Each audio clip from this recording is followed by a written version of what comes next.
ಕುಕ್ಕೆ ಸುಬ್ರಹ್ಮಣ್ಯ ದೇವಸ್ಥಾನ ಕರ್ನಾಟಕದ ದಕ್ಷಿಣ ಕನ್ನಡ ಜಿಲ್ಲೆಯ ಸುಬ್ರಹ್ಮಣ್ಯ ಗ್ರಾಮದಲ್ಲಿ ಕುಮಾರಧಾರಾ ನದಿಯ ತಟದಲ್ಲಿ ಇರುವ ಪ್ರಸಿದ್ಧ ಹಿಂದೂ ದೇವಾಲಯವಾಗಿದೆ.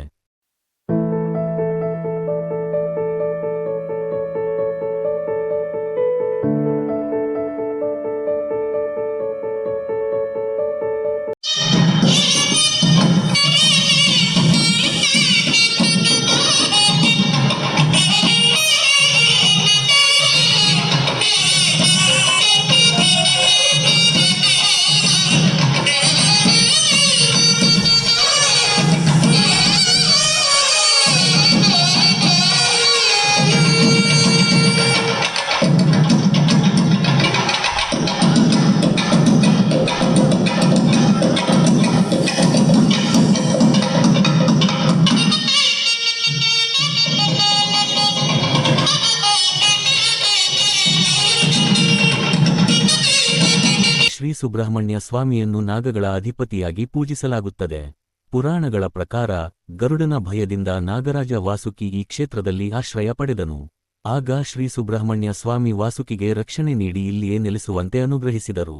ಆದ್ದರಿಂದ ಈ ಕ್ಷೇತ್ರವು ನಾಗಾರಾಧನೆಗೆ ಅತ್ಯಂತ ಪವಿತ್ರವಾದ ಸ್ಥಳವೆಂದು ಪರಿಗಣಿಸಲಾಗಿದೆ. ತಾರಕಾಸುರನನ್ನು ಸಂಹರಿಸಿದ ನಂತರ ಕುಮಾರಸ್ವಾಮಿಯು ತನ್ನ ಆಯುಧಗಳನ್ನು ಕುಮಾರಧಾರಾ ನದಿಯಲ್ಲಿ ಶುದ್ಧಗೊಳಿಸಿದನೆಂದು ನಂಬಲಾಗಿದೆ. ಈ ಕಾರಣದಿಂದ ಈ ನದಿಗೆ ಕುಮಾರಧಾರಾ ಎಂಬ ಹೆಸರು ಬಂದಿದೆ. ಈ ದೇವಸ್ಥಾನವು ವಿಶೇಷವಾಗಿ ಸರ್ಪ ಸಂಸ್ಕಾರ, ಅಶ್ಲೇಷ ಬಲಿ ಮತ್ತು ನಾಗ ಪ್ರತಿಷ್ಠೆ ಪೂಜೆಗಳಿಗೆ ಪ್ರಸಿದ್ಧವಾಗಿದೆ. ದೇಶದ ವಿವಿಧ ಭಾಗಗಳಿಂದ ಭಕ್ತರು ನಾಗದೋಷ ಪರಿಹಾರಕ್ಕಾಗಿ ಇಲ್ಲಿಗೆ ಭೇಟಿ ನೀಡುತ್ತಾರೆ.